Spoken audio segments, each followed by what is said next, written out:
10, 9, 8, 7, 6, 5, 4, 3. Good luck, studio. Oh, it's that time again. Paul Chandler's going to start this whole thing he does. It's called the Shylock Podcast. It's probably going to start any minute now. Anyway, I think you'll enjoy it. Okay, sit back and relax.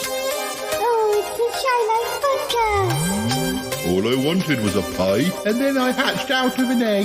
Okay, bring the mic over. He's ready to record. It's the quiet ones you've got to watch, you know. Is it metaphorical? Is it deep? Is it deep? Good boy. He's not all that shy, is right, boy. Blimey, Governor. It's the Shy Life Podcast. Excellent. 559, 559, 559. Hello. Hello and welcome to another episode of the Shy Life Podcast with me, Paul the Shy Yeti. How are you doing? I'm all right. We're heading back to the 50s again this episode. So Martin's here. Martin Home. Or whatever it is. How are you doing? I'm well, thank you. Yes, I'm struggling it along, trying to keep the old spirits up. Tiring going back to the 50s as well. That's time travel. Yeah. It's a bloody long walk. I mean, the 70s wasn't quite so far to go. Yeah, go twice as far. But, this time we're going to be doing 1956 and 1957. So just the singles on both sides of the pond. So let's run the theme music, and when we come back, we'll get going. We'll walk around the clock. Yes. Run that theme music. No, it's the Shy Life Podcast. But it's positive favourable. The high life, the shy life. You won't find a cast of characters like this everywhere. Hello, Paul. I'll go anywhere for a potato. Delicious. Hello, campers. How are you? You quite like a big bang, don't you? Go Shy Yeti. Oh, I hope he hasn't found out my secret. I think he has. If you thought that was bad, listen to this. Oh, I can't wait for it to begin. It's the Shy Life Podcast. I like that. Yeah, I'm strangely drawn to Younger John's ankles as well. Has the Shy Life Podcast slowed down? I don't think so. It's all gooey and greasy and yum. Has anyone seen my hot sausage?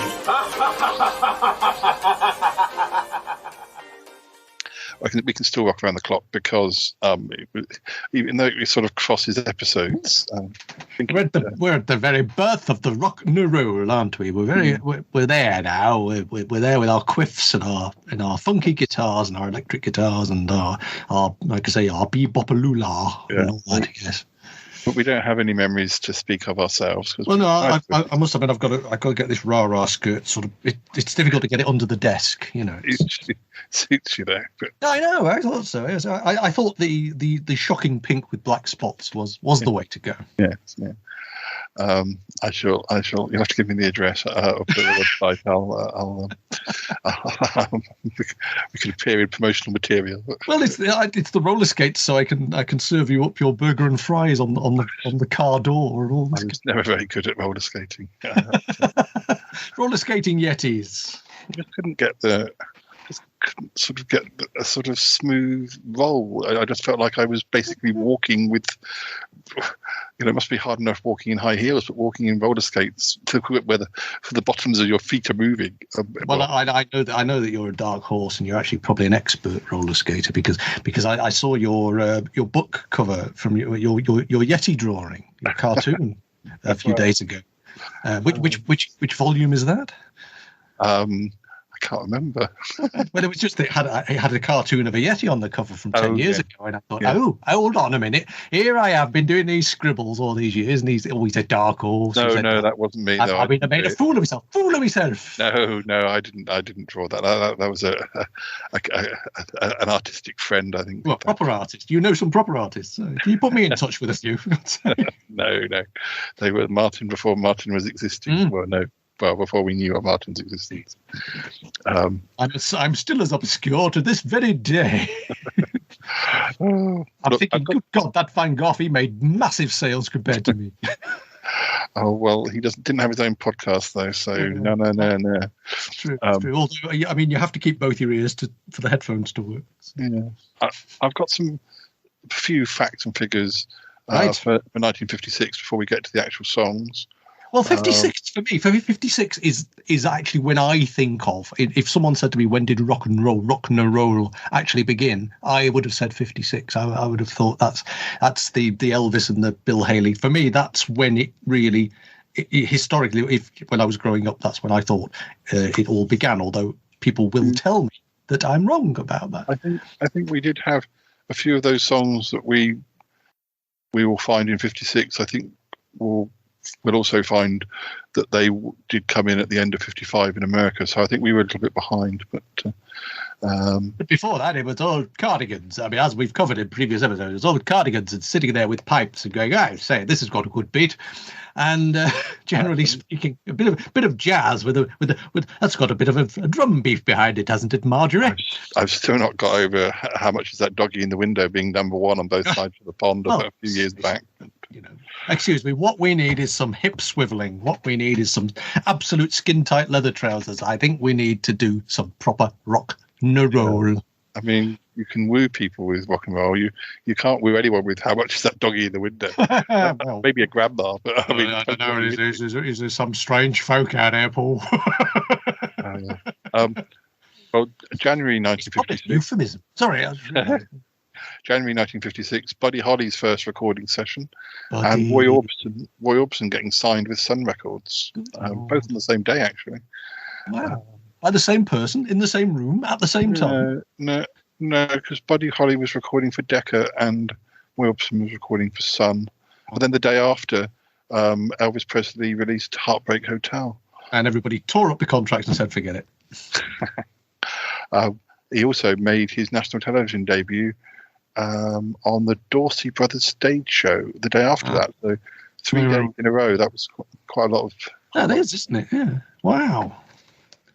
And then in March, Carl Perkins' single "Blue Suede Shoes" enters the R&B charts. Does that mean that Elvis covered that, and that wasn't an Elvis song originally? Or I would imagine so. Yeah, unless they covered it because he'd done it, I suppose it's still weird. But I mean, a lot of early Elvis's covers, isn't it? I mean, well, I think all of Elvis's covers, isn't it? He didn't write his own tunes. No. Carl Perkins had a car accident a few years later, and he was run off the road by Elvis Presley in a pink Cadillac.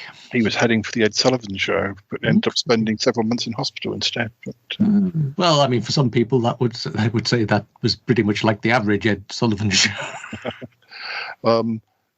Colonel Tom Parker formally became Elvis Presley's manager in March '56. Did you imagine what that was like? You know, someone knocks on your door and they're a full military colonel. We'd like to recruit you, son. We'd like to recruit you. We want you to be our rock and roll representative. It also says in late March, Elvis filmed a screen test for Paramount Pictures, but don't know how long it was. Oh, and in April he signed a 3-picture deal. So presumably the screen test went well. I didn't realize he started making the films. I always think of the films being the 60s. Yeah, but he's kind of, I don't know, because before people, I mean, quite a lot of people who become successful musicians also are actors, aren't they? So maybe he was just a wannabe actor at the time, but then the success came through the music. And I mean, because he was a good-looking lad, wasn't he? Let's be honest, Elvis. He was probably very photogenic, and this would have been the era of James Dean and all that, you know. So the film studios would have been looking for young tearaway types who the teenagers would scream over. So I feel that maybe it was just, you know. Let's face it, they've never got back to me about my screen test. Well, I think the camera snapped. Or all my episodes of Sutton Park didn't bring me any more attention. It scared people off. Damn it. Damn! All the facts in 1956 seem to involve Elvis. Apparently, in June, he introduced Hound Dog on the Milton Berle show, and it scandalised the audience with his suggestive hip movement. Well, yes, absolutely. Only shoot him from the waist up, because the bit of pelvic thrusting is not. America is not ready for the pelvic thrust. Yeah. In July, 56, John Lennon formed the Quarrymen. And so the Beatles were born. Well, it doesn't say. I think at this stage there was nobody from the Beatles in the Quarrymen, although I'm sure Paul Lennon did join later. I might be wrong.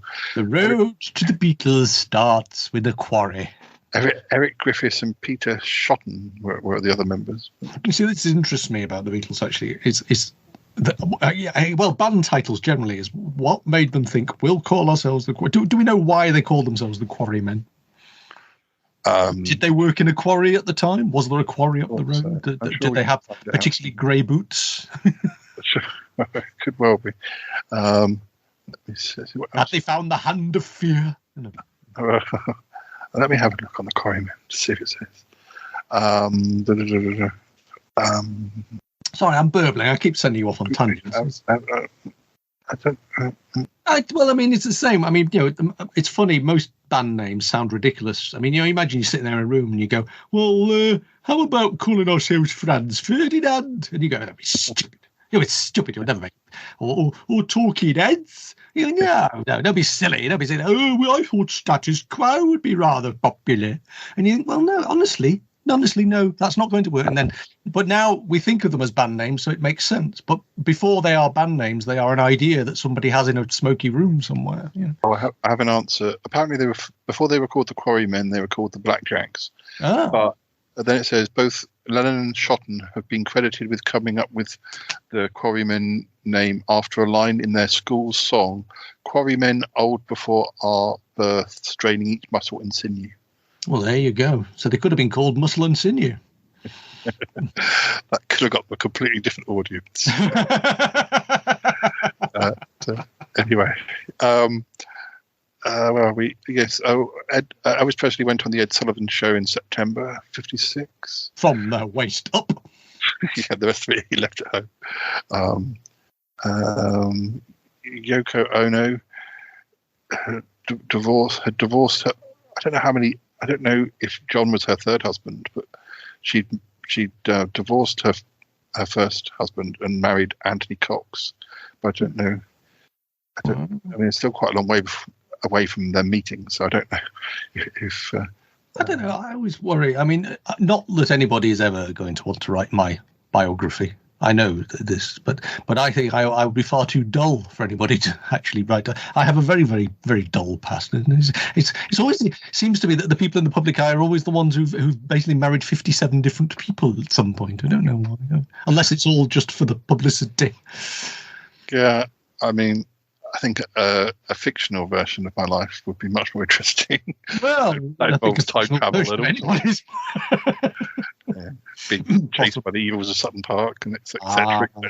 Well, you see, in another universe, Sutton Park was prime time and was one of the most successful shows of its time. And they have gatherings at Longleat. Yeah. I think we should get started with the number ones. We'll start with the UK. Okay. Although I'm never sure we shouldn't do it the other way around because they tend to. Oh, never mind. Well, we'll do it. We'll start one way and one the other, just to we'll come back the other way. We'll start from the UK, go to the US. We don't want to make the trip 4 times, do we? I mean, go backward. Yeah, we just want one trip. So, so the first number one in the UK in 1956 was Bill Haley and his Comets with Rock Around the Clock. Never heard. How's that one go then? Something about TikTok or something. But that was only number.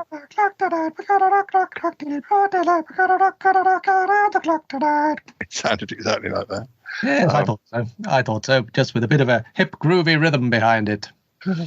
Although I think that was advertising toothpaste. That was number one for 2 weeks. And then I think we had this one last year, the following one. We had it last year in America.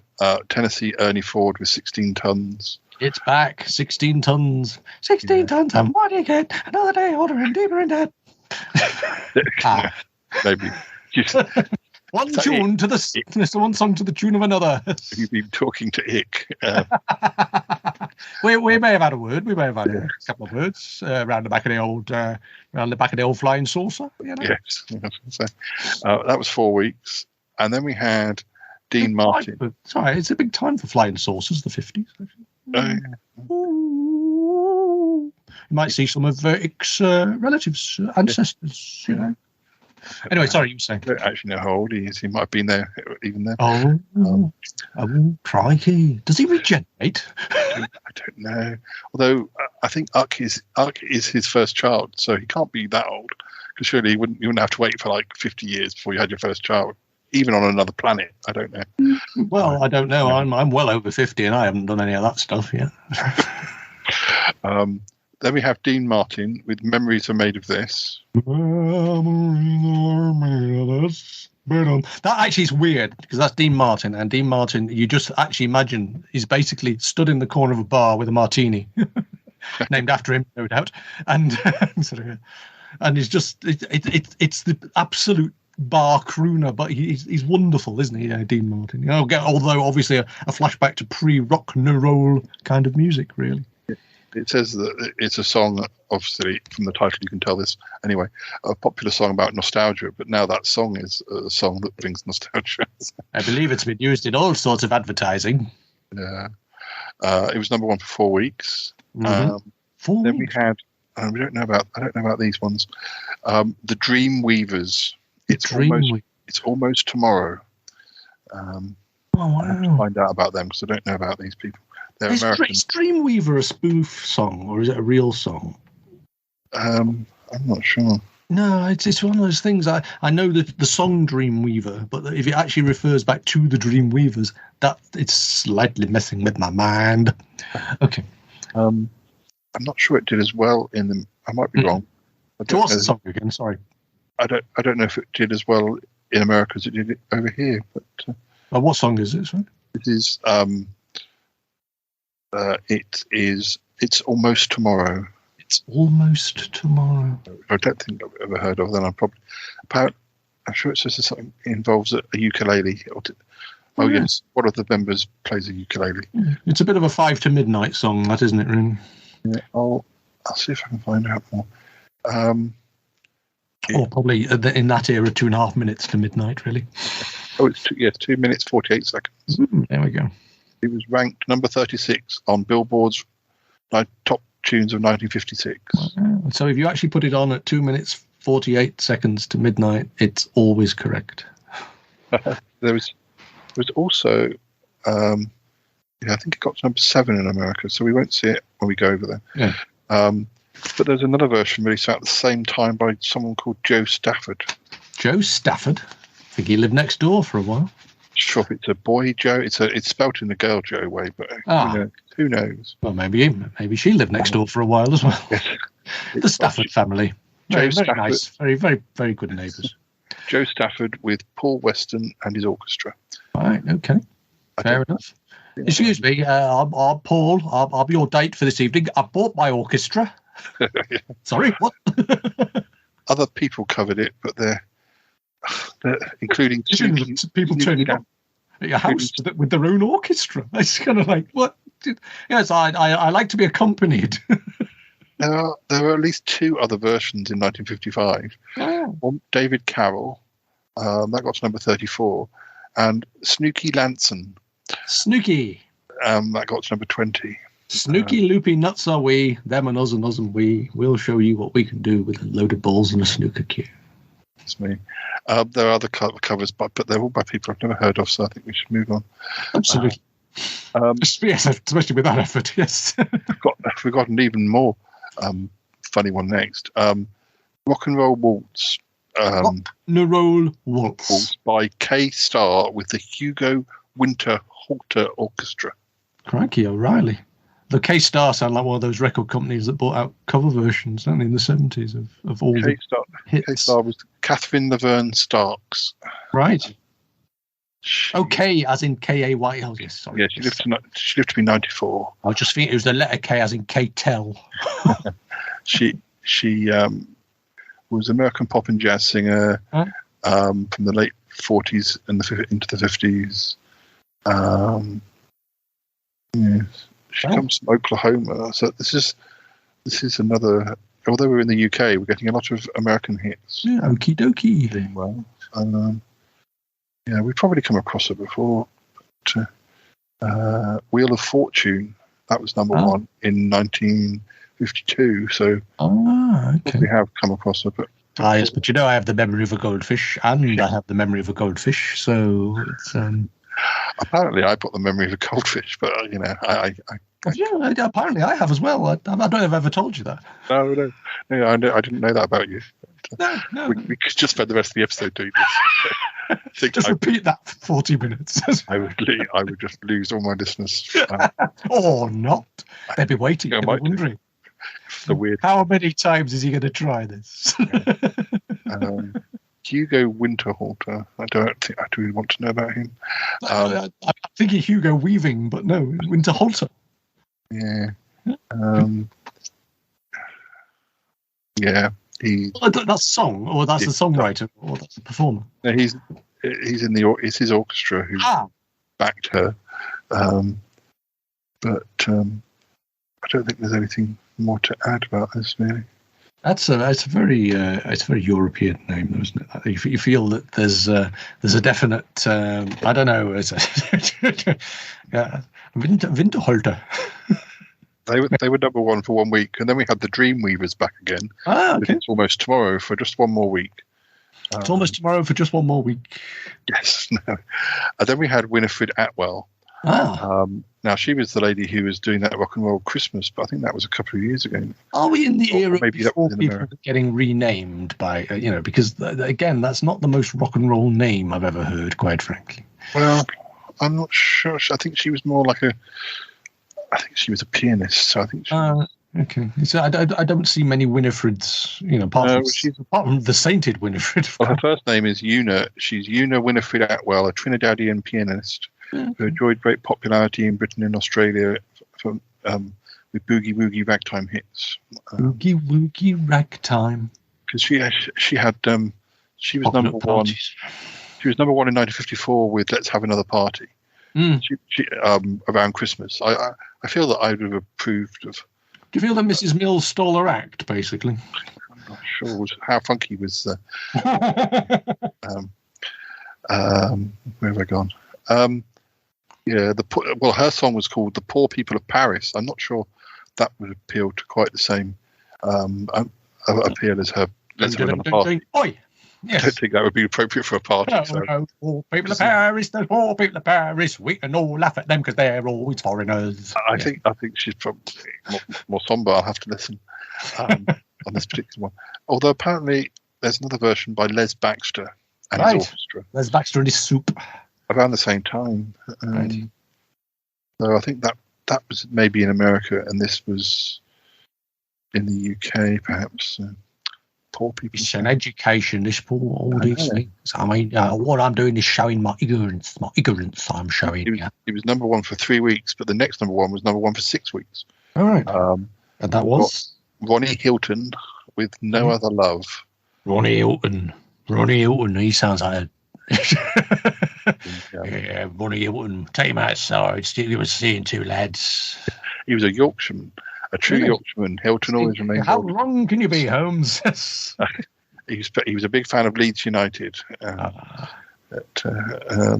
Maybe he has a sports shop named after him, or a hotel chain. He lived to be 75 and died in 2001. Wow. And was played by Leonard Rossiter. Oh no. Yes, it looks like he had a song called "I Still Believe" in 1954, which we probably wouldn't have seen unless we happened to stumble across it. Apparently, "No Other Love" is a cover of a Perry Como song. Oh, okay.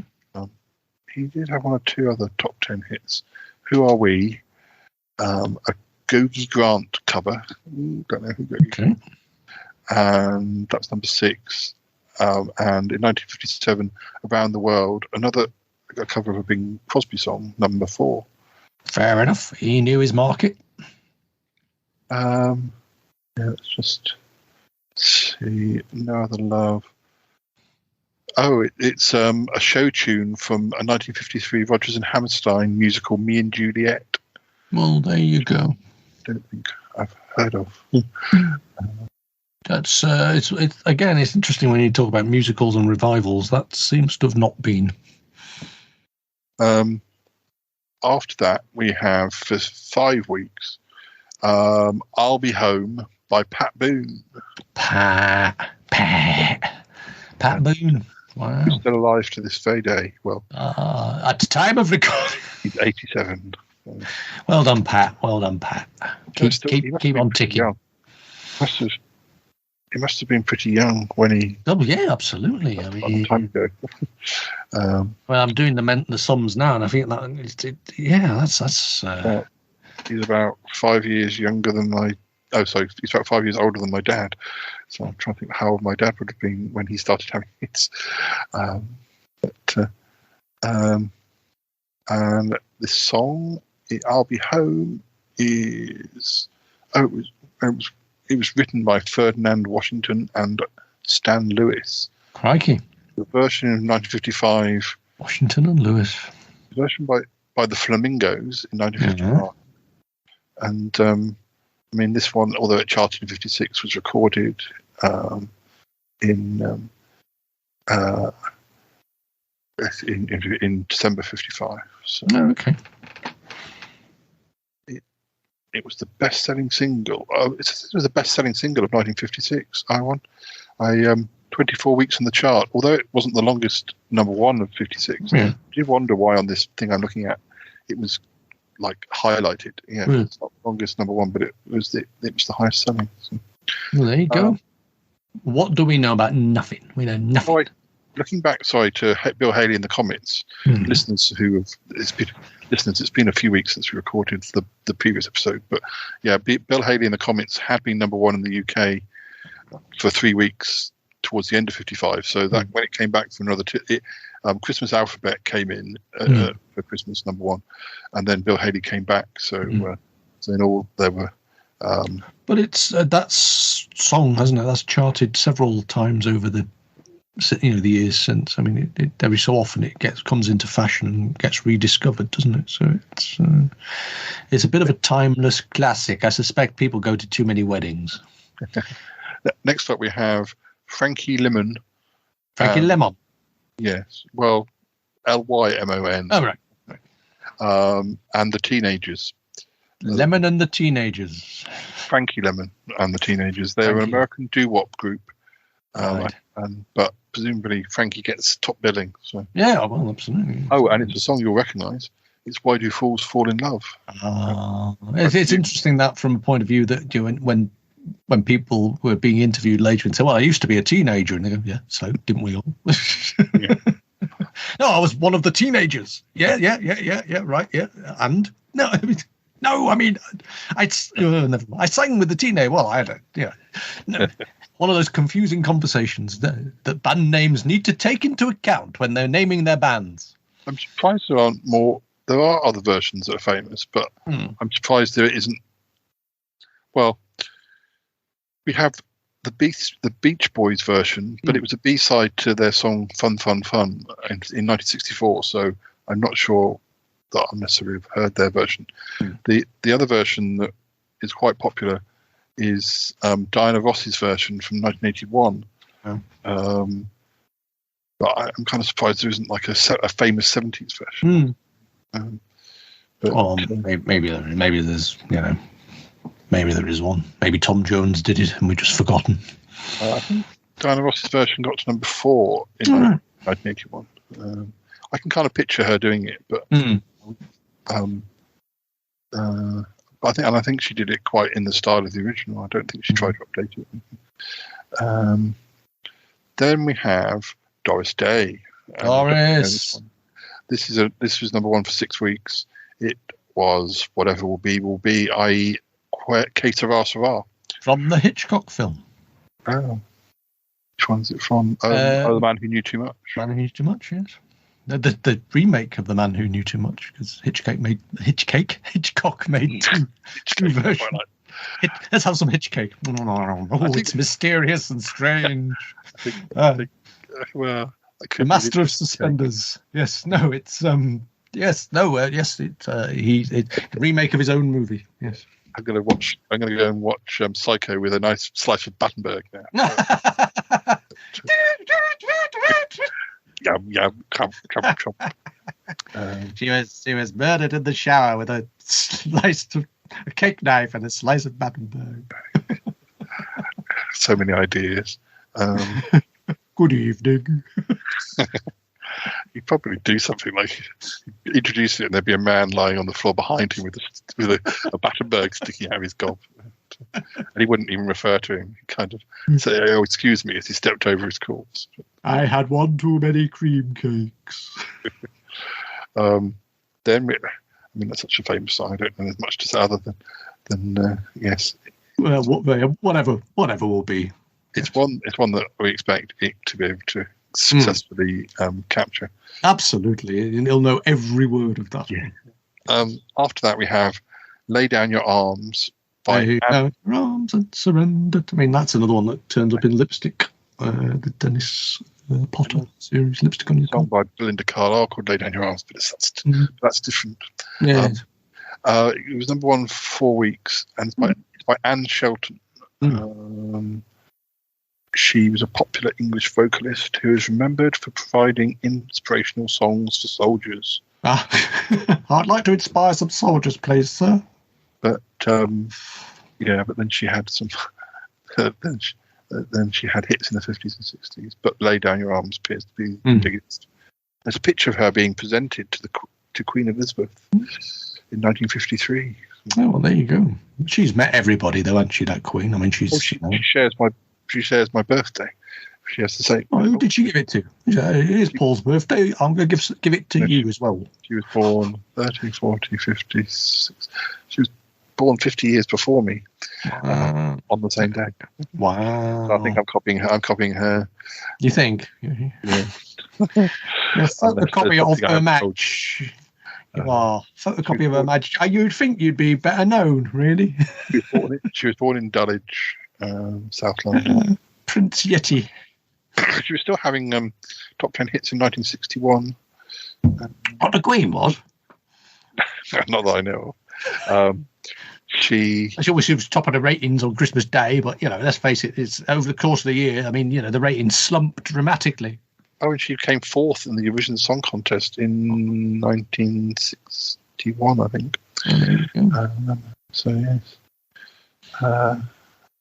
And she appeared in 3 Royal Variety performances, 1953, 1959, and 1978. That's a big jump. That is, isn't it? That's a heck of a leap.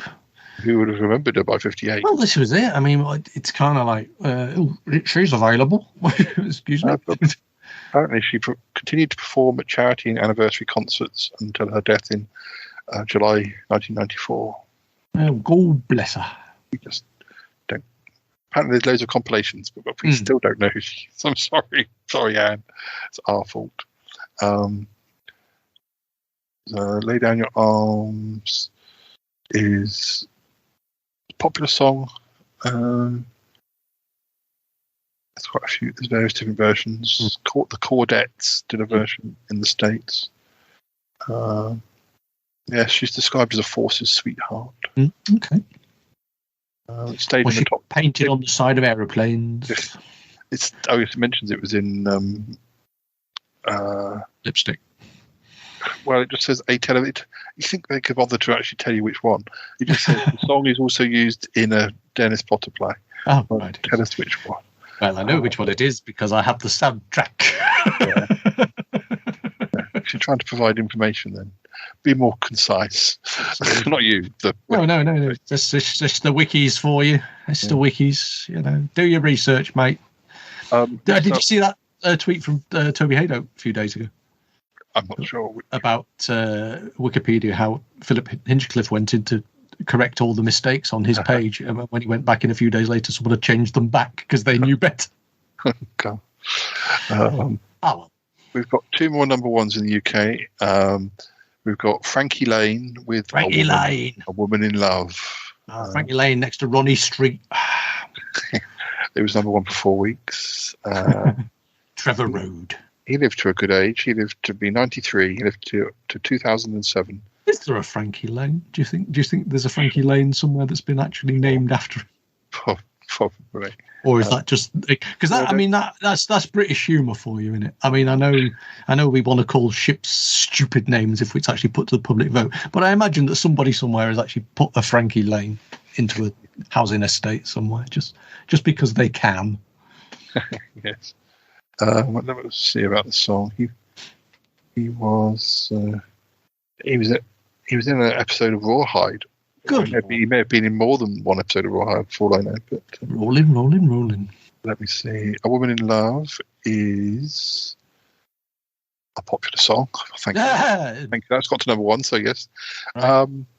It was introduced in Samuel Goldwyn's 1955 cinematic adaptation of the Broadway musical Guys and Dolls. So it's not the I Am a Woman in Love one later. That's different. Again, it's not the same song. There's a version with Marlon Brando and Gene Simmons. What? Brando? I presume that's the same Gene Simmons who the actress played. Well, I think she played Elizabeth Collins from Dark Shadows in the 1990 remake, the brief remake of Dark Shadows. That because everything's connected. Now, our last number 1 of 1956 in the UK is "Just Walking in the Rain" by Johnny Ray. Walking in the rain. He was an American singer, songwriter, and pianist. It was a bit wet, presumably. That written after his experiences in coming to Britain from glorious California, and he sort of comes and spends a week in Birmingham and Manchester and Derbyshire in the middle of the summer, and it's like Dallas. Get in the rain. He'd be used to a bit of heat. See what other hits did he have? He had a number 1. We must have seen him before because he got to number 1 in America in '51 with "Cry," but he was with the Four Lads back then. The Four Lads. Oh, see, again, from an interview point of view, well, I was a lad. Well, what does that help? It's the same problem. They had quite a lot of big sort of top 10 hits in the '51, '52. Actually, he seems to be one of those people who he has chart entries sort of throughout the just walking in the rain got to number 2 in the States. So I think he probably got bigger. He wasn't discovered quite as soon, but his chart positions in America in the mid 50s go a bit sort of 27, 29, not too high, but he's having top 10 hits in the UK. So I think he was probably discovered later and appreciated. He got to number 7 in the UK with "Faith Can Move Mountains." Somebody stole my move any mountain. Somebody Stole My Gal. Got to number 6. Let's walk that away with Doris Day, number 4. No, let's walk this away. No, I don't want to hop. No, thank you. He was number 1 in '54 with "Such a Night." I don't remember that. Such a Night. And "Hey There," number 5. "If You Believe," number 7 in '55. Yeah. He got about a bit then. Oh, he has another number 1 coming up. Oh yes, well, I won't be able to say anymore.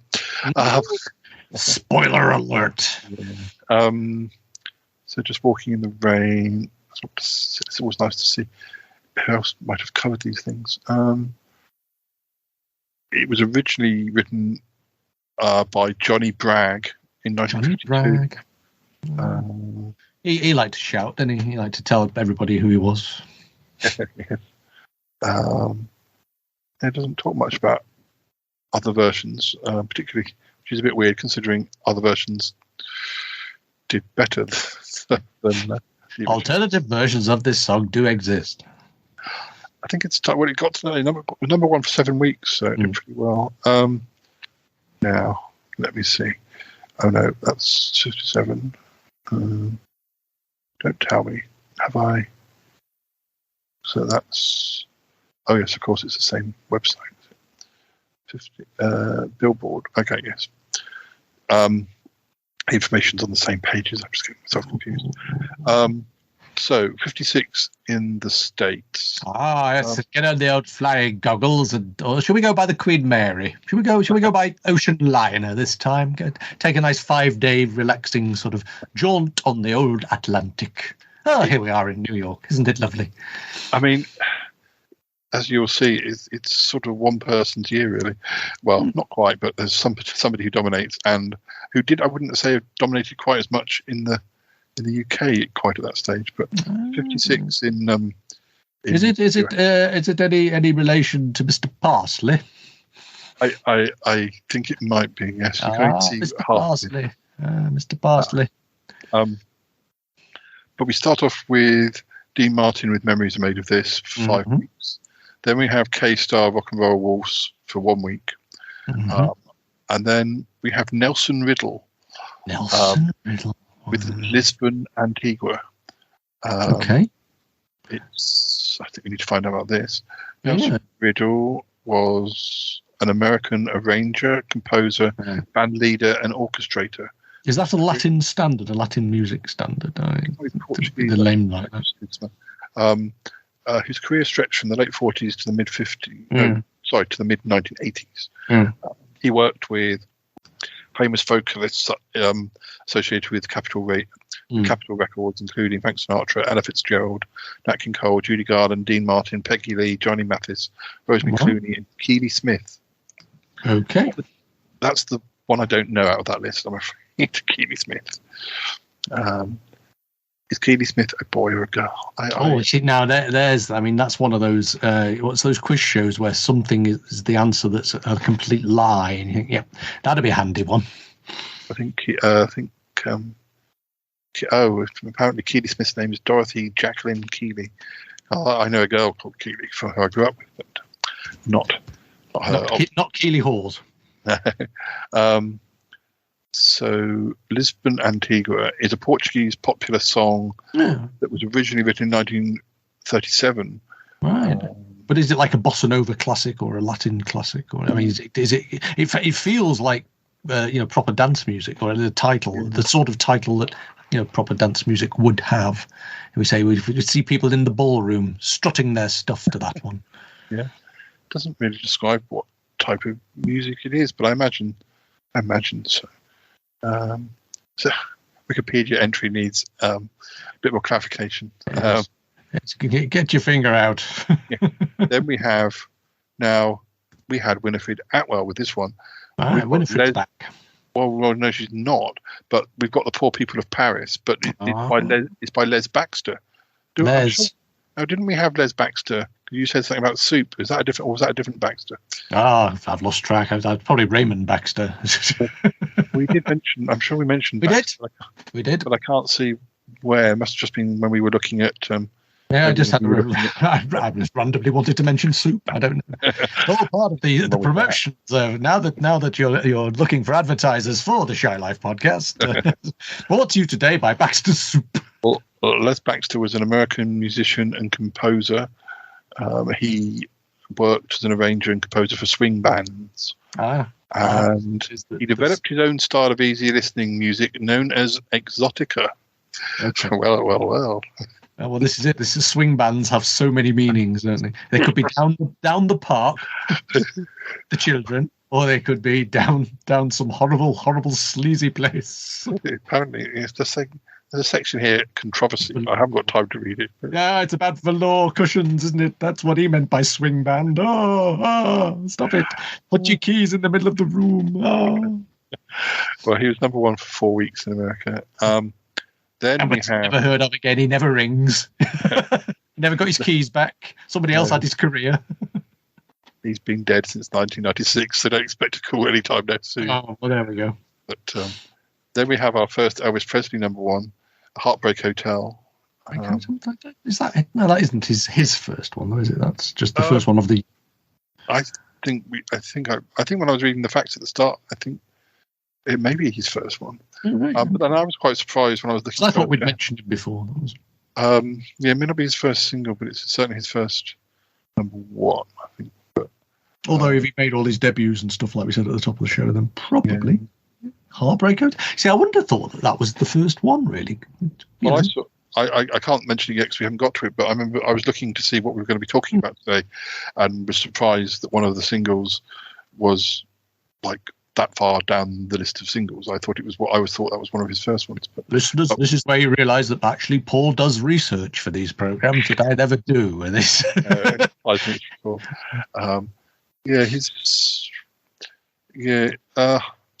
Heartbreak Hotel. Is that the one we're talking about? He doesn't have many other singles before. The Heartbreak Hotel is the sort of first. It looks like he had a few sort of songs that just didn't chart at all. That's All Right, Good Rocking Tonight. Yeah. Milk Cow Blues, Boogie, I'm Left, You're Right, She's Gone. Yeah. I Forgot to Remember to Forget. And then none of those have chart positions. And then suddenly Heartbreak Hotel #1. So, okay. And then I think he has 4 in a row. So where are we? But you're telling us a plot. It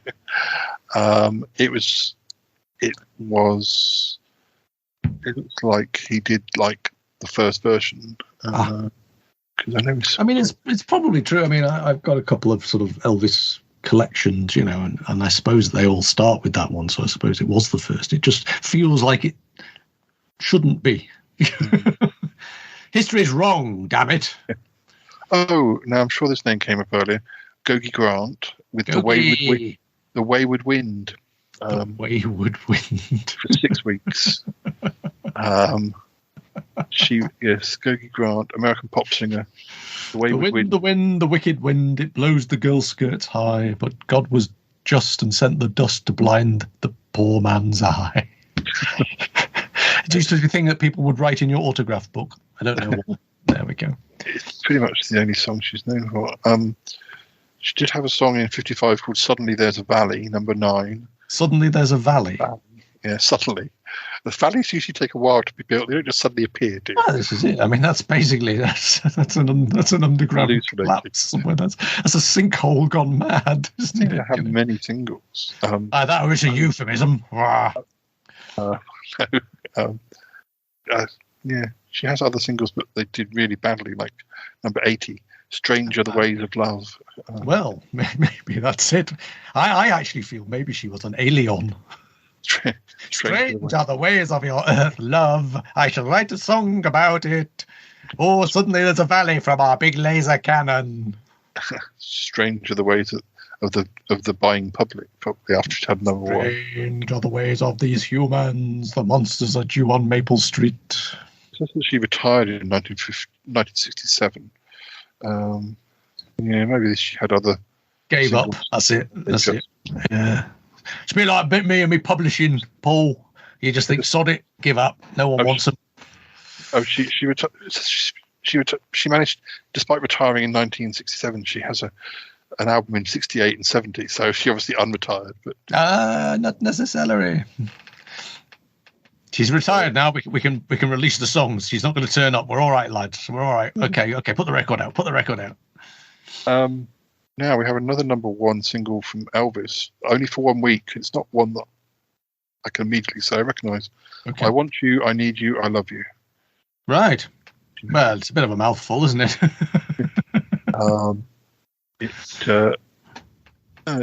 It's best known for being Elvis Presley's 7th single release.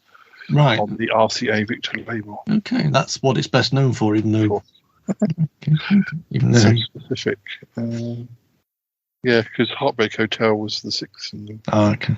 So it's the difficult second hit of the year. Because the other singles before that didn't do well. Then we have the Platters with My Prayer. Oh dear me, we used to like the Platters. I don't know why. They used to turn up a lot. Yes, okay. Maybe we just like buffets. This looks like it was an old song at the time. It comes from 1939. Glenn Miller did a version. Right. Good old Glenn. Whatever happened to him? It looks like this is one of the most famous versions, though, because it was used in a number of films: October Sky, Mischief, The Curious Case of Benjamin Button, Malcolm X. It's a bit of a bit of a standard, then. Probably. Apparently, Vera Lynn did a version in One Exciting Night in 1944. What? Sorry, she just had a really exciting night and decided to sing that. I didn't realise that Vera Lynn appeared in films. No, I didn't realise she had an exciting night. Quite frankly, it was always a bit. I always thought she was terribly, terribly sedate, which just goes to show everybody has a past. One Exciting Night was a musical comedy film, 44. She was basically the Jennifer Aniston of her day. With Vera Lynn. But no, Mind I you, don't know. I mean, as I was talking to Warren a few weeks ago, 2-ton Tessie turns up in the blue lamp. So. Then we have another Elvis Presley. We have Don't Be Cruel, / Hound Dog. Which I've heard of that. I've heard of both of those. Yeah. So that other one, just seems to slip through the net. How weird. Don't Be Cruel was written by Otis Blackwell in 1956. Fair enough. To a heart that's true.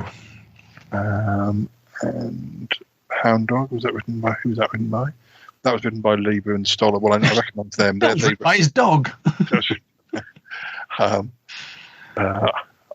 like Johnny was a joker. What are they called? The brothers. I'll get them in a minute. Hey, Bird Dog. I like Bird Dog by the Everly Brothers. That's the dog song I like. Fair enough. Much better than How Much Is That Doggy in the Winter? Oh yes, I mean of all the dog-based songs. Yeah. That was number one for 11 weeks. So, really? I bet we're going to be getting a load of these in the UK on the way back. Well, why not? We've still got two more number ones. We've got Love Me Tender by Elvis Presley. All about, basically, that's the one about the steam engine, isn't it? It's RRR. Apparently, Elvis Presley gets a credit for writing this one. I mean, not totally. No. But he is. Is the like? Does he rap a bit in the middle? It just say he's not credited as being a writer, but it's mentioned that he was a writer of it, or alongside the other people. So fair enough. He probably just did like. I wonder if it's a bit like. Yeah, there's an 8-bar rap in the middle, There's probably a rap in the middle. There's either rap in the middle, or it's like with the Spice Girls, where they just kind of say, "Oh no, change that word from red to blue," and then you get a writing credit. Good God, that's a way to make a few bob. If only I knew. You see, this is what I say about not having mentors in my life. If only I'd known that. You could have been writing. I could be getting all Wordsworth's royalties by saying I wandered lonely. If you turned up dressed as one of the Spice Girls, and say you turned up dressed as Sporty, thing is you changed the word, then it wouldn't go to Martin Holmes, it would go to Sporty, because they'd have thought that they mistook you for Sporty. Well, it's easily done, to be fair. I suspect I would have probably gone for the Union Jack mini dress. Really, I feel that that's the iconic look. I know I used to sport that, but it's all got a bit tarnished nowadays. Tarnished. Being the youngest in our podcasting group, I would have been Baby, obviously. Obviously, yes. I had a doctor who looked like Baby Spice for a while. She was really nice. I think I felt partly quite comfortable with her because she reminded me of Baby Spice. Did you start sort of faking illness for a while just so you could go back? I used to sort of say zig-a-zig-ah as I left the room, just to kind of say, I know it's you really, baby. Our last number one. We're always fond of Roger Moore. So it's Guy Mitchell with Singing the Blues. Guy! Good old Guy! That was 9 weeks. That was good. We've talked about him before because I keep mistaking him for Guy Mitchell more. He presents. Guy Mitchell. Hold on. Rearrange these syllables. There are other versions. Other versions are available. Marty Robbins and Tommy Steele did a version. I better not say too much. I think we're going to be seeing that soon. So we're going to move to 57 now. We'll stay in America and we'll come back to the UK. Absolutely. Sort of stay here for a while, have a look around, check out visas, all that kind of thing. Yeah, nothing worse than going to a country and then big sky country. wow, look at that horizon over there, and look at that horizon over there, and wow, isn't the sea great? Isn't the sky blue? And everything's bigger over here, and wow, and look at those cars with fins. My God, I'm actually looking at you across the car, and you're a distant speck on the horizon, and you're on the same seat as me. Absolutely. Let's have a Coke and a burger. This is a weird one from 57 because it kind of only feels like Elvis's career is starting, really. And it's not like this particular show stopped, because I know the Beatles were on it like in the 60s. But on January the 6th, 1957, Elvis Presley made his final appearance on the Ed Sullivan Show. And then he was banned for hip swinging. You whip swinger, you. And 10 days later, on the 16th of January, the Cavern Club opened in Liverpool as a jazz club. So, really? Okay, that's interesting. So basically, Elvis' last appearance, the Cavern Club opened. There's a connection there somewhere. Yeah. There's a tunnel from Memphis to Liverpool. And in March, the Everly Brothers, we mentioned them just a minute ago, recorded in Nashville their very first single, "Bye Bye Love." Oh, at least that's one. At least I didn't know that was their first single, but it's one I know there. So yeah, I'm just surprised that the Everly Brothers and being the Nashville connection. To be honest, I hadn't really made that connection. That's interesting. 2 days later. I don't know. It wasn't mentioned last year, but 1957 is the second annual Eurovision Song Contest. It was staged in Frankfurt. How many countries took part in this? I'm probably a handful. It was won by a Dutch singer called. Was there only one in the first? Was it a bit like the World Series? There was only one country in it. I think there was like 12 in the early ones, but there wasn't like it. Those were the days when everybody get Australia in the love and harmony. Oh, so who won it? Corey Brocken, a Dutch singer. Okay. Do we know the song? Is it played a lot in those compilations of the best of Europe? Asked me to pronounce it. I can't pronounce it. It's net A's Doen. Right. Does it? I mean, have you heard it? Does it? How does it feature on the Eurovision standard? Does it? I mean, is there bonkers clothing and a lot of booby dooby dom doos or something? I'm not sure if they were. Doggy doos. No. I'm not sure if they were allowed that sort of thing back in those days. Yeah. Okay. This isn't the 1960s. This is the 50s, damn it! No, tap out your pipe and say, "Have some sensible lyrics, woman." Yes. Oh gosh, see, Elvis must have been getting his royalties really quickly. Because by March 57, he bought Graceland's. Or Graceland. Well, again, that's unusual in the music biz, isn't it? I mean, it's obviously Tom Parker was a good manager. He actually managed to get him some money. I mean, quite often people have such lousy managers that they end up with no money and they're touring for years. So that is quite impressive. Either that or Graceland's was basically a small terraced house that he just extended a lot. Yes. In March, Ricky Nelson recorded his first 3 songs. I'm not sure what they were. And in a day later, on the 27th of March, Que Sera Sera won an Academy Award for Best Song. Well, that was in the days when the best song in the Academy Awards was actually good. Yeah. In July the 6th, John Lennon and Paul McCartney met hello, Paul. Church. Wow. At where? At St. Peter's Church, Walton, at a fete. Oh, right. And the Quarrymen. Altar boys then. The Quarrymen were playing at the fete. So, apparently August the 7th, the Quarrymen played at the Cavern Club. I didn't realise that they had history beyond, like before the Beatles, of playing at the, apparently they played "Don't Be Cruel" by Elvis Presley. See, when the history of narrowcasting is written, Paul, and they say, "Oh yes, well, I never realised that Paul appeared on Round the Ark." Apparently, I guess it was still a jazz club. Yes, okay. They were playing an interlude spot between jazz bands. And they got told off for playing rock and roll. It's sort of like an open mic spot for unassigned bands or something. Well, that's interesting. How dare you play that rock and roll? And then in September, Paul Simon and Art Garfunkel started working together, but they were called Tom and Jerry. They had their first argument. Yes. Yeah. The music was just in between. Okay.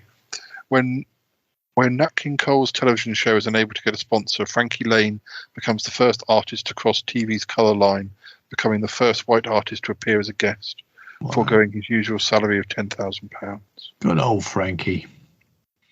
Other top performers follow suit, including Mel Torme and Tony Bennett, but despite an increase in ratings, the show still fails to be able to pick up a national sponsor. Yeah, how times don't change. And Debbie Reynolds got a gold record for her song Tammy. And Tammy Reynolds, did she get a gold record for her song Debbie? It was... There's no quid pro quo there, is there? There's a good song called Debbie by the B-52s, which is an ode to Debbie Harry. Well, quite right too. It was from the film. No, never mind. It was from the movie Tammy and the Bachelor. Tammy and the Bachelor, and was nominated for an Academy Award. Okay. So that's facts. Now let's go to the fiction. Yeah, let's make sure I'm in the right country. Yes, we're in America for 1957. Golly jeepers, 1957. What were you doing in 1957, Paul? Not existing.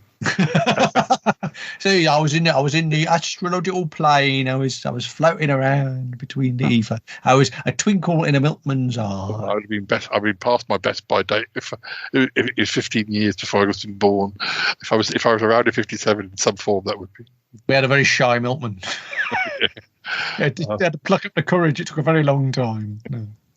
We start 57 with another Elvis Presley song, Too Much, which I expect I do know if I heard it, but it's not. Oh, you see, no, that's great, isn't it? That is fabulous. You imagine you go to buy your record from the record shop and you say, what record do you want to buy, Sonny? And you go, Too Much. And they go, dear me, well, we can't give it you any cheaper. I bet that went on all over America, that one. It was number one for 3 weeks.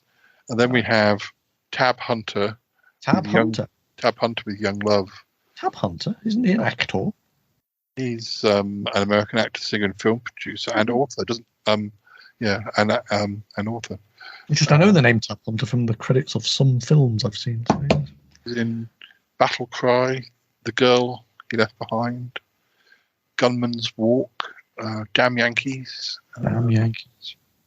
It looks like Young war Love. films. It's like Young Love is sort of a rare. Hello, Dios. He has Doomed Commando written all over him. I don't know why. It's just one of those things. You're a fan of Tab Hunter, do you? Oh. He lived to be 86. He died in 2018. Do you all sit down? That was number one for 4 weeks. Do sit down, please. Yes, I know you've been very soft, very cuddly today. He was very nice this morning. He kept butting me and stuff, being all like, "What did you want? Did you want my credit card?"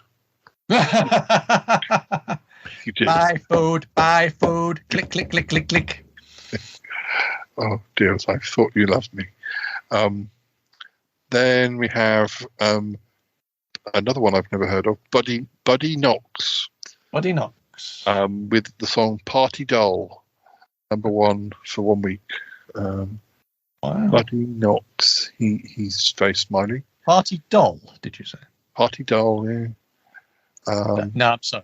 That's just wrong in so many ways. I'm sorry. That's just like he might have even written the song. Ah, okay. Maybe he was a very lonely gentleman. He seems to have quite a lot of songs, but I don't think many of them did especially well. Hula Love in 1957 got to number 12. It always amazes me. I mean, this is what 70 odd years ago, isn't it? It always gets me that how attitudes, sort of change. I mean, some of the words and expressions that are used to describe women in music generally are really quite, you just think, no, you can't talk to people like that. But it was just the norm. It's really odd. It's really odd sometimes when you just see how this terminology sort of, you can't call somebody a doll. I'm sorry, it's wrong. I don't know if that's where Living Doll came from. I know. And again, that's dodgy as hell as well, really, when you think about it. He locks her up in a trunk so no one could steal him away from me. Oh dear. So I wouldn't be admitting to that, Cliff. But absolutely. Yeah. Although the helicopters over the house, I mean, apparently it was all very wrong.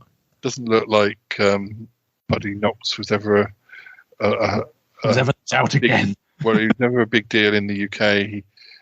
Party Doll only got to number 29, and he only had one other charting single, "She's Gone," and that got to 45. Gone under the patio. Actually, and that was in 1962. So he was hacking around a bit, but he's still releasing singles in 1971. Plugging away. That's what you have to do. Just keep on. People ignore you for 10 years. Just do another one. Do another one. Do another one. Times somebody told me the other day, even though, because I was saying I like quite a lot of songs that have been released this year, but they're not by people who are charting that high, even though they're quite young. Some of them are quite young, and somebody said, well, the thing is, I think it's almost got to the stage where people know that the main charts don't really mean anything anymore, so you can still have quite a career, even if because you may have hits in other countries, and that might be enough to, at least for a while. Buy yourself a Graceland, yes. It's deals. As I'm talking to you. That's right. Then we have. Let me see. Is there anything more to find out about Party Doll? It was written by him and Jimmy Bowen. Jimmy Bowen. Lindisfarne did a version in 1987. I've just got visions of him presenting Bullseye now. I know that's wrong.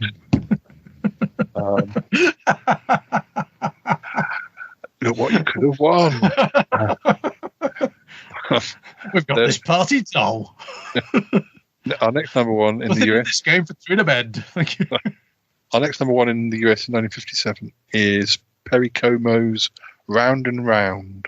Round and round. 1 week. Round and round, round and round, and round and round and round. Round and round and round and round and round and round and round. Round and round, round and round, round and round and round. Round and round, round and round, round and round and round. Not that then. He'll stop in a minute, dears. Don't worry. I've got in a loop there. Apologize. It looks like there's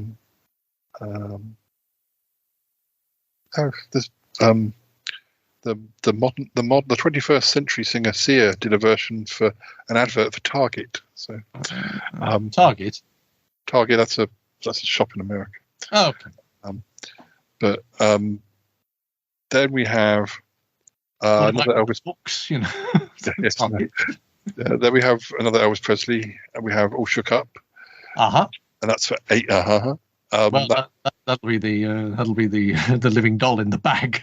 Yes, it's going in the trunk. That was for number one for 8 weeks. Right. Otis Blackwell. I think we've heard that name before.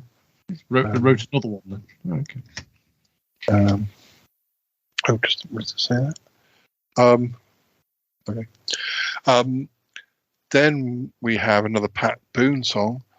It's "Love Letters in the Sand." Love Letters in the Sand. Yes, I think my ma and pa may have. Apparently that dates back. That dates back to 1931. So it was a bit of an old standard. Yeah, originally recorded by Gene Austin. Gene Austin, astronaut. Gene Austin, Les Morse, and the American Dance Band. With vocal refrain by Tom Brown. Is that Gene, as in J Gene or G Gene? G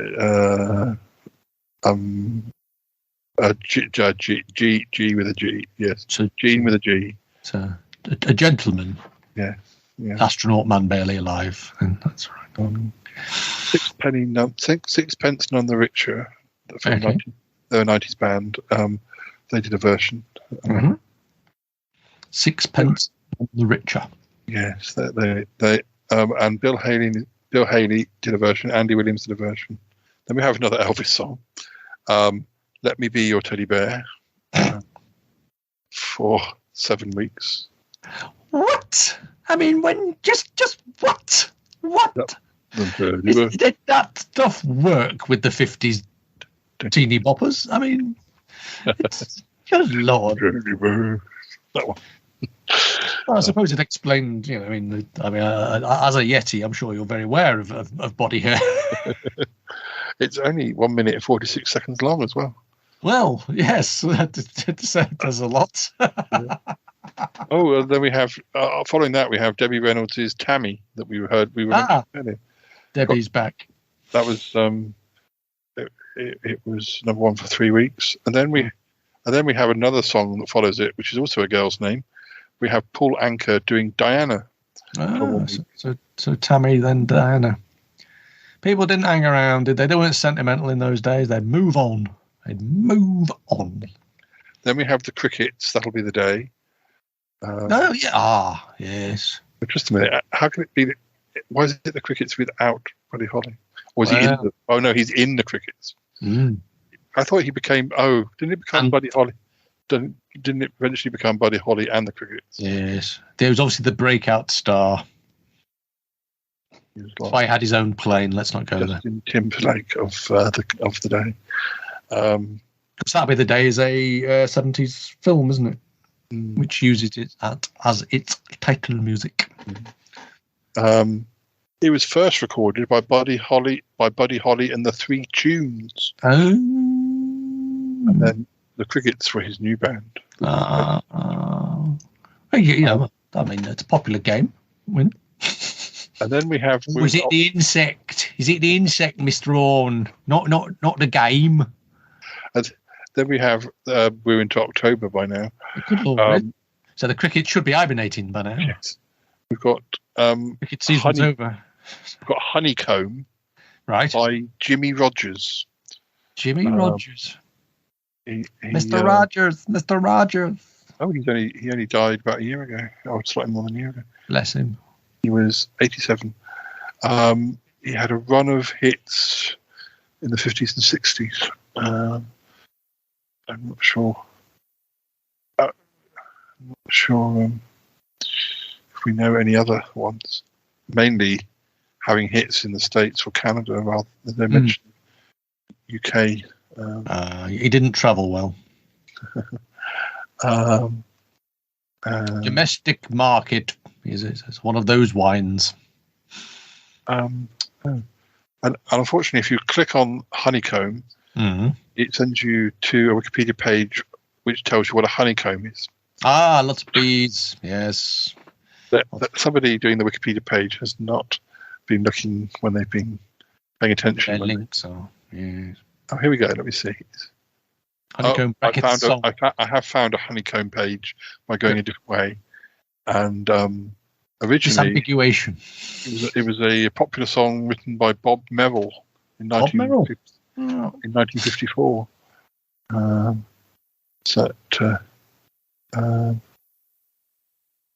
Again, it's always sometimes it strikes me how banal, how ordinary something. You're so used to the rock and roll name that the names behind the tunes sometimes they do sound like car dealerships sometimes. It's kind of weird.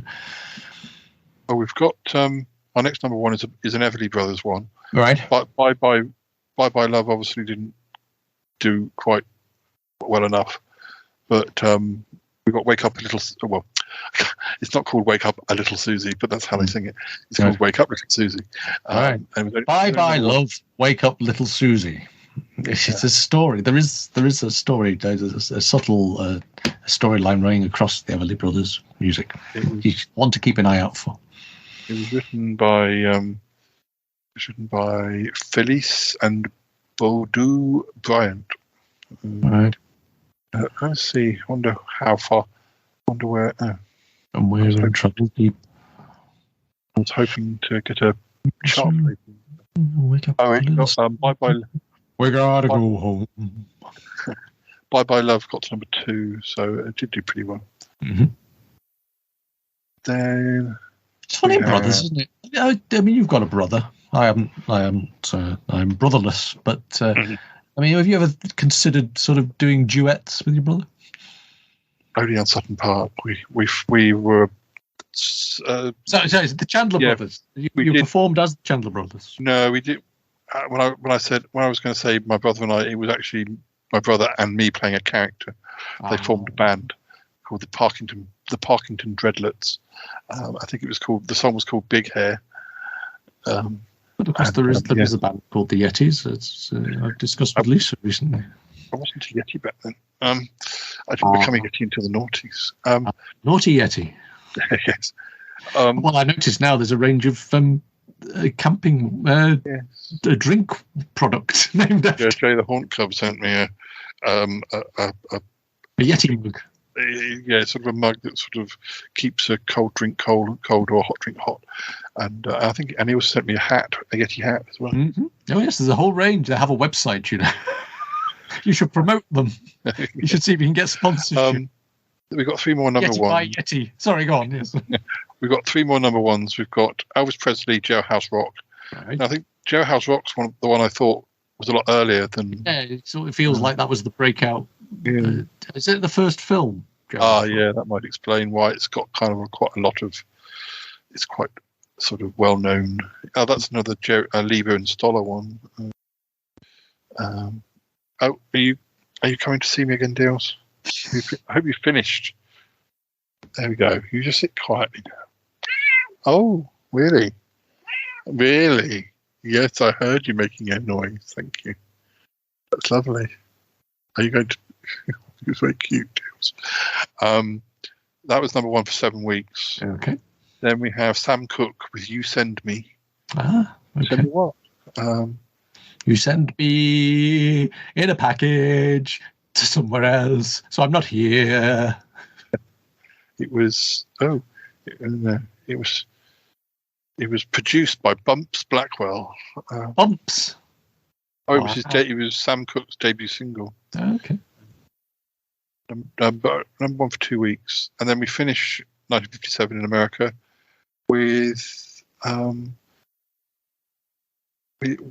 Pat Boone, "April Love." April Love in December. How weird. How very strange. I mean, I know it's sort of holiday. People are booking their holidays and stuff, but they don't. There's very little evidence of the Christmas number 1 in America, is there? Really, it doesn't feel like they are as much of a thing there as they are over here. No. I mean, I'm probably completely wrong about that. It's just an impression I get. It may be a completely wrong impression, but it is an impression I get. You know, it's the Christmas song maybe doesn't travel. I don't know. It was a theme song from the 1957 film which starred Pat Boone and Shirley Jones. And it was number 1 for 2 weeks. Excellent. So we need to go back to the UK to finish off. Just noticed this Wikipedia page for some reason. It's supposed to be the number 1s of the 50s, but it stops after 58. But I have found another link for 59. Okay. Where are we going? Here we go. We're going to the UK for 57. This is a weird one. And, yeah, quite different songs. Where is it? Elvis Presley didn't have half as many big number 1 hits over here. Weird. I'm sure a lot of those ones that we've had mentioned did well, but they anyway. So our first number 1 in the UK in 1957 is "Singing the Blues" by Guy Mitchell. Okay. Which we've already discussed. Yes. But after 1 week, we have Tommy Steele doing "Singing the Blues." Right. And then, I bought the wrong one. I wanted my money back, and I want that other one by the other bloke. And then after 1 week, we have Guy Mitchell with "Singing the Blues." No, I didn't mean that one. I meant the other one singing it. No, I want. Yeah, that is odd, isn't it? That is really peculiar. So basically, three different number ones that have got the same. You feel there's a quiz question there somewhere, don't you? They've got the same song, but three different. Yeah, wow. Well, thankfully, Frankie Vaughan Did they do a version? No, he took the number one place after that for 4 weeks with the Garden of Eden. In the Garden of Eden. No, that is again another one from the lipstick on your collar. It was first recorded by Joe Valino, but he only reached number 12 in '56 with that. So Frankie Vaughan's version did better. Right. 4 weeks at number one. Then following Frankie Vaughan, we have what's this one? Oh, Guy Mitchell singing the blues. Oh, right. Only for 1 week. God Almighty! How dull was 1957? And then then after that we have Tab Hunter doing Young Love. That was I think that was more popular over here than it got to. It was number one for 7 weeks. Young Love. Yes. No, that's again. Yes. Dennis was obviously trolling the number ones of his childhood for that one. Yes. Oh, look! This is where a particular form of music, which I don't think spread so far, or spread to the US. We have the next number one is Lonnie Donegan, Cumberland Gap. Bit of skiffle. I don't remember whether. I don't think Lonnie travelled. The washboard went across the sea. How can we explain to the US listeners what skiffle was? I think. Martin, over to you. No, I think there's very much because there was a very similar kind of music, sort of washboard, and on the stoops. This kind of hillbilly music, I would imagine, is pretty much the same kind of thing. It's kind of got a beat and a rhythm and comes from the homemade. It's very homemade. It certainly has a homespun air. I would say that would be the difference. Because I know that skiffle bands tended to be homemade instruments quite often, didn't they? Also, I didn't realise it was a cover when he did it. It originally comes from 1924, and the Cumberland Gap is a mountain pass in the Appalachian Mountains. So is it Appalachian's bluegrass? Yeah. So maybe it's got connections with bluegrass then. Yeah, that could be part of it. Just going to see if there's any mention of him ever having success in the US, but it looks like he did eventually work in the 60s, did work in like Nashville and Tennessee. Yeah. So, yeah. Oh well. But I don't think he was having. I just want to see if he. Oh, he did. Rock Island Line. Was a hit in '55. That was a hit in the States and in the UK. So, there you go. And how bizarre. Does Your Chewing Gum Lose Its Flavour on the bedpost overnight? Was a hit in the UK and US. Yeah. We feel we're worshipping now at the temple of Lonnie, aren't we? Does your chewing gum lose its flavour? And the response is on the bedpost overnight. I didn't realise that he did such a famous version. That was in 1959, and actually, yeah, he had more hits in the UK. He had more number ones as well, and he had sort of top 3 hits like Tom Dooley and other hits like the Battle of New Orleans in '59. Okay, but he only had 2 hits. So Cumberland Gap wasn't a hit in the States. No, as far as I can see. Anyway, where's it gone? There's it gone. Then after Cumberland Gap, we have another song by Guy Mitchell, but you'll be glad to know it isn't Singing the Blues. Oh, thank goodness for that. It's Rockabilly. Rockabilly. Rockabilly, yes. Rockabilly. Now, it's yes.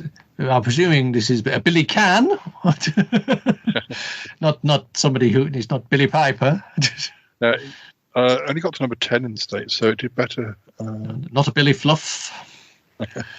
So he was doing better. He only number 1 for 1 week, but then we have Andy Williams. All helps pay the retirement fund, you know. Yeah.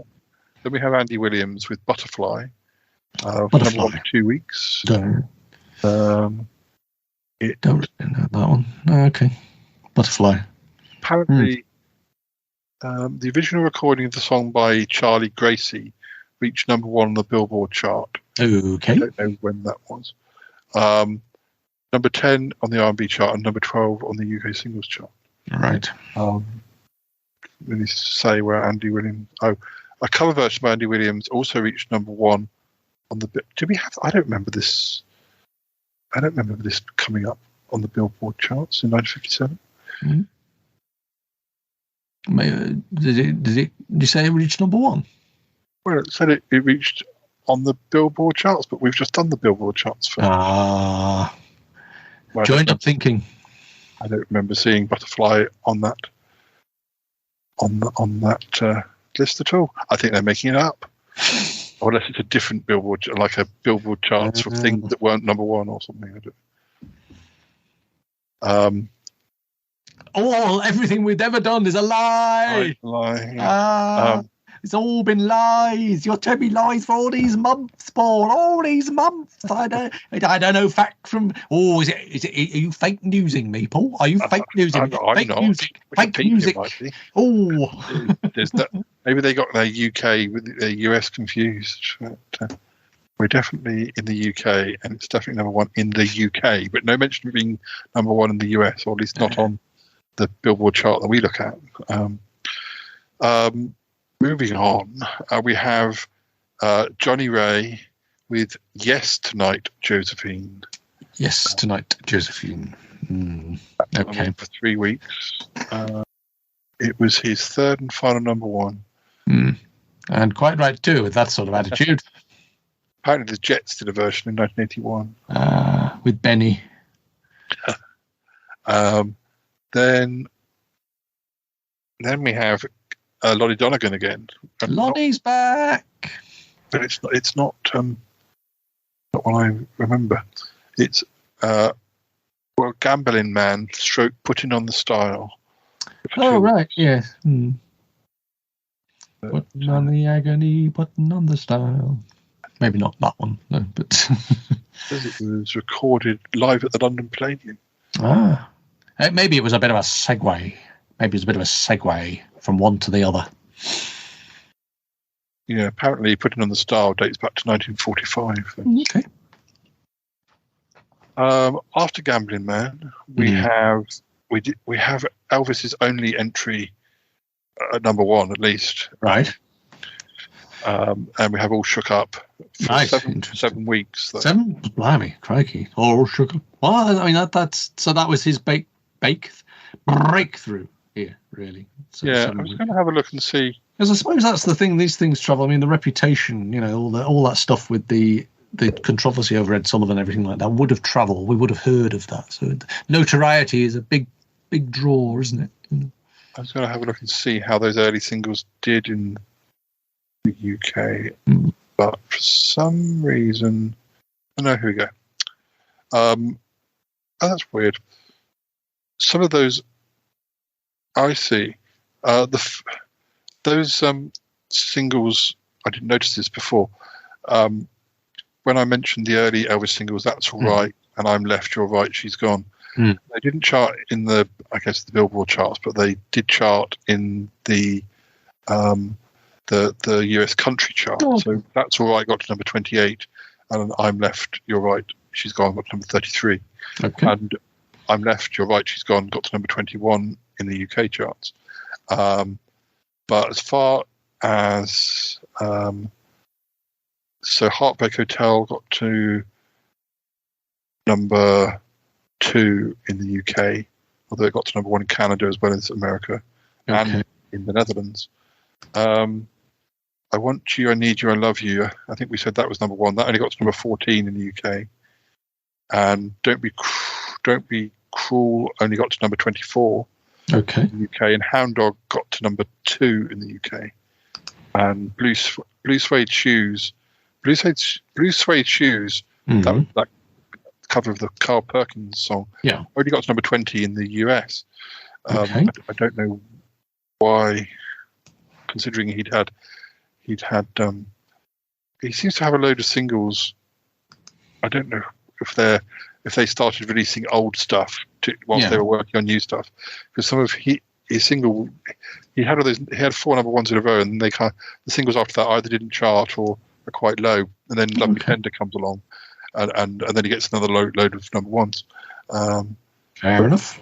Blue Suede Shoes got to number 9 in the UK, but All Shook Up number 1 for 7 weeks. Right. Then we have Pull Anchor with Diana, and that was number 1 for 9 weeks. I think that might be the biggest hit of the year.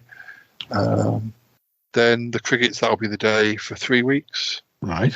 And then we have Harry Belafonte, Mary's Boy Child, for 7 weeks. Wow. That was quite a new song at the time. It had only been the year before. But no mention of that. I don't know if that got released. No mention of it, of what it did in the States, I'm afraid. But not number 1 anyway. Of course, I know the Boney M version. There is.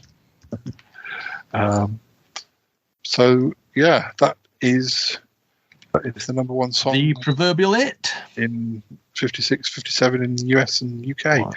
Even though there's a question mark over that Butterfly by Andy Williams. But, I don't look at that too closely in case our whole the whole palace comes tumbling down. The whole temple, the edifice is crumbling. We will be having on a lack of fact.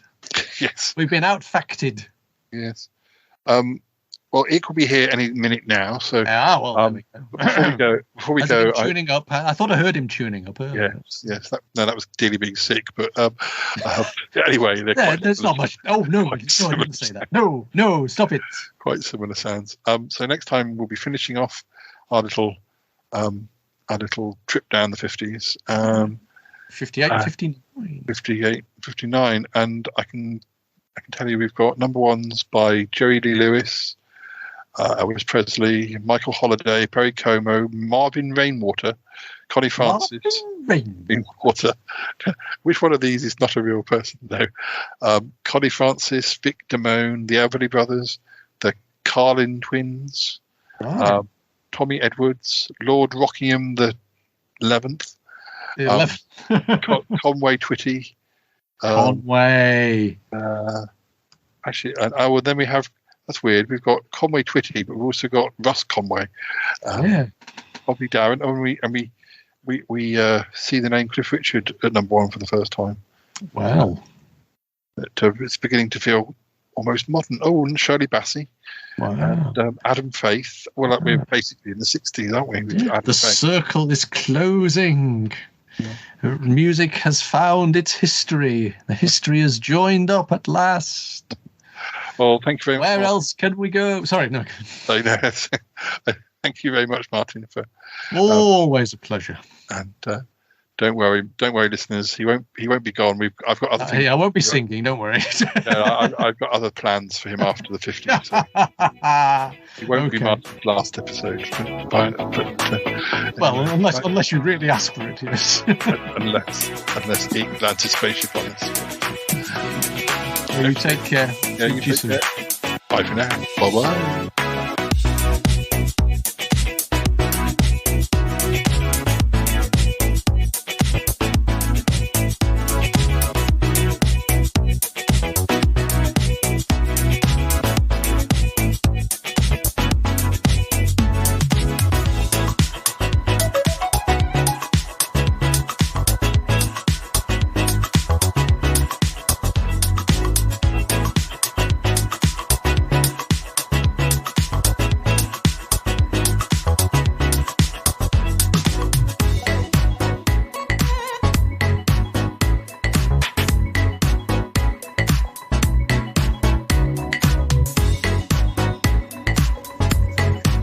Paul, is Ig ready to do his singing? I'm not sure. He's been rather quiet this time. Maybe he's been doing a lot of research. I mean, these 1950 songs aren't always as well known as the ones from the 60s or 70s or 80s even. Some of them are still heard regularly to this day, but some are a bit harder to find. So maybe he's just taking that little bit extra time to sort of just get them right. Oh, Paul. Oh, Paul, do you think so? I mean, is that what he usually does? Well, is it?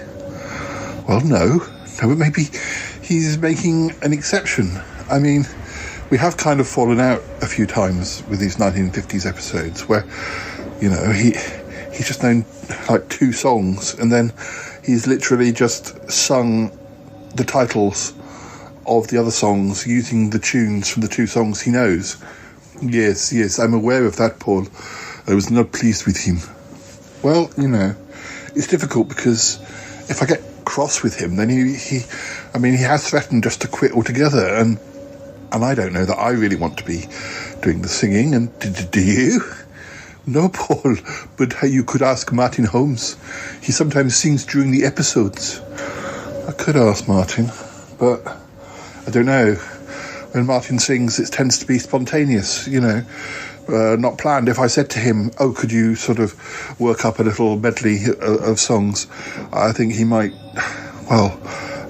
get nervous, you know, stage fright. Oh yes, you're quite possibly right, Paul. It's quite different when you just burst into song compared to, like, if you were asked to do something and prepared to do something and then, you know, you feel you have to get it right. Yeah, a bit like Ig. Well, yes. I mean, Ig doesn't have stage fright, surely. No, it just brings out a lazy side to him I never knew he had. Well, yes, I mean, Iggy is quite strange, isn't he? Carefully, he doesn't hear you.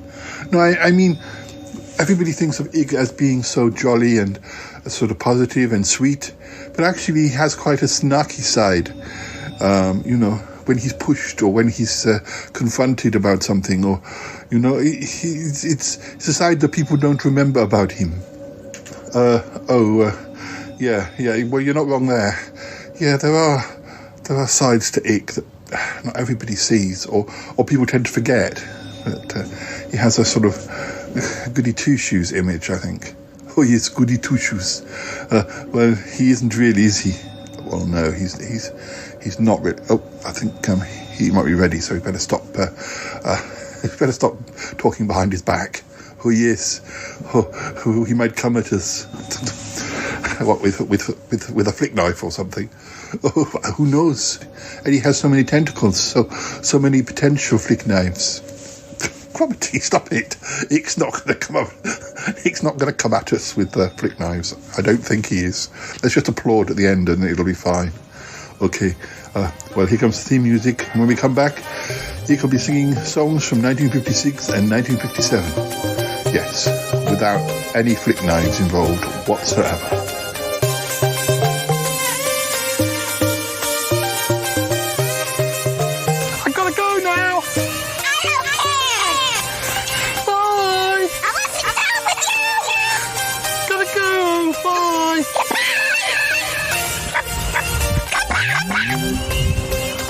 Goodbye.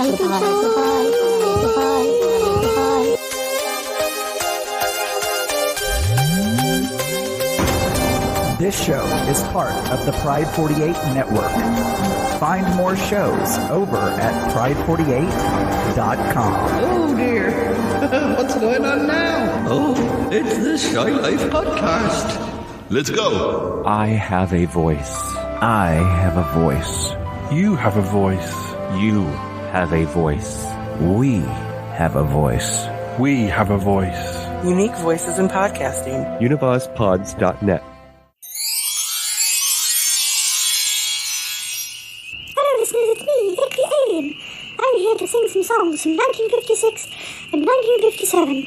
I'm going to start with, I'm going to start with one that actually first debuted in the charts the year before, but it was number one in 1956 in the UK. Okay, it's this one. Oh, when the clock strikes 6, 7 for and the I'm gonna rock around the clock tonight. I'm gonna rock all day night. I'm gonna rock around the clock tonight. Yes, memory I made of this. Yes, rock and roll waltz. Rock and roll waltz and rock and roll waltz. The rock and roll waltz is round and rock and roll a waltz today. Gonna rock on the waltz today. I'm gonna rock around on the waltz today. The poor people of Paris. Please don't sing The Poor People of Paris to the tune of Rock Around the Clock. Somehow it would seem disrespectful. And I was never going to. Anyway, it's an instrumental, I can't do it.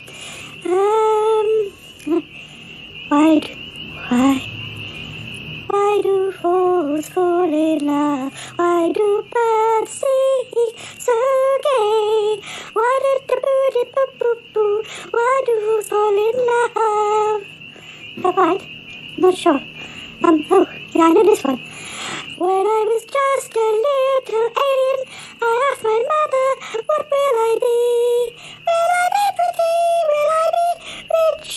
This is what she said to me. Que sera, sera, whatever will be. The future's not ours to see. Que sera, sera. Lay down your arms. A woman in love. I'm singing the blues. I'm singing the blues. Blues. That's I'm singing the blues. That'll be the day. That'll be the day. That'll be the day. That'll be the day that I die. That'll be the day. That'll be the day. Oh, that'll be the day. Oh, that'll be the day that I die. I got out of breath. Oh gosh. Mary's boy child, Jesus Christ, was born on Christmas Day. Boom, boom. Oh, yes, he was. He was born that day. And he was born, and it was on Christmas Day. He was born on Mary's Christmas Day. And Merry Christmas Day. Mary's boy child, Jesus Christ, was born on Christmas Day. He was, and Mary was a little Christ, born on Christmas Day. How am I doing, Paul? Yeah, you're definitely doing. Thank you, Paul. How nice. The teddy bear, boom, boom, boom, boom. To house rock. I never knew the God in the park had a grail. I never knew the God in my name was Gail. Never knew the I'm a new man too. Jailhouse rock, do, do, do. The jailhouse rock, do, do, do. I read a party at a jock. I read a house rock. This rock and roll's getting me out of breath. Tammy, Diana, that'll be the day we did that one. Honeycomb, honeycomb. Oh, this one. Wake up, a little Susie. Wake up, a little Susie. Wake up, Susie, little Susie, and wake up now. That's very good. I think we're running out of time. You clearly only know about 4 songs from the period of 1956 to 57, but still, it's more than you did for earlier in the decade. Paul, now who's being snarky? What? Oh dear, Paul, I think he heard us. I did hear you. You forget that I have alien ears. I can hear you. But I actually quite like the idea that my reputation of being a goody two-shoes is beginning to crumble. I quite like the idea of being a bad boy.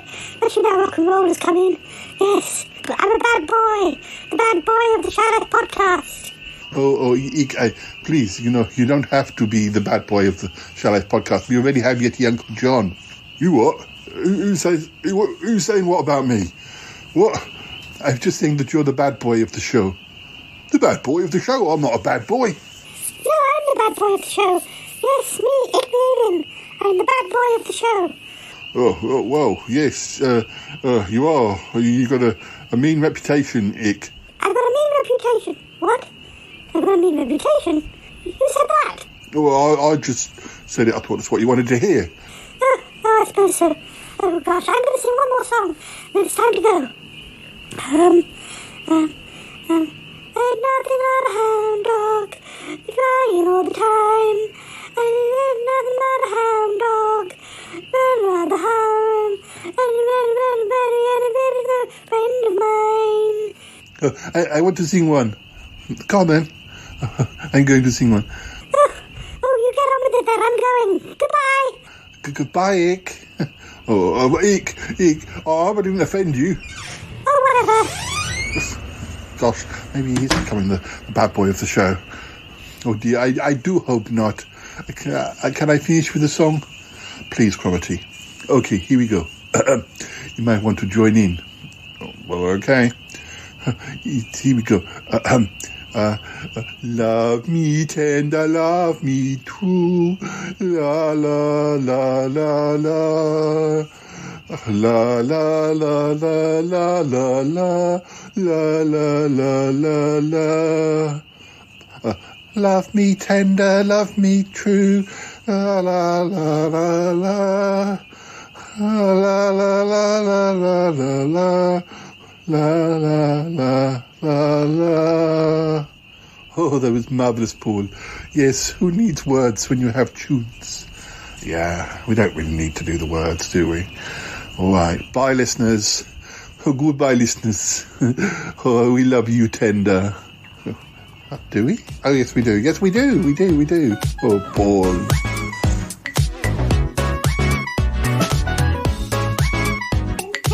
I've heard that Paul's extremely nimble. The best part of the Shy Life podcast is when it ends. Oh my God, there's nothing I like better is when another new episode of the Shy Life podcast comes out.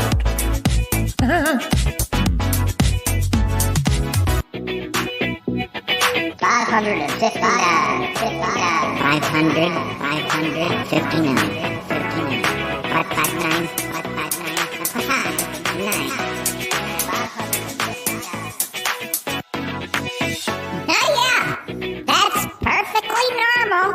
On the Shy Life podcast, perfectly normal. 559. 559. 559.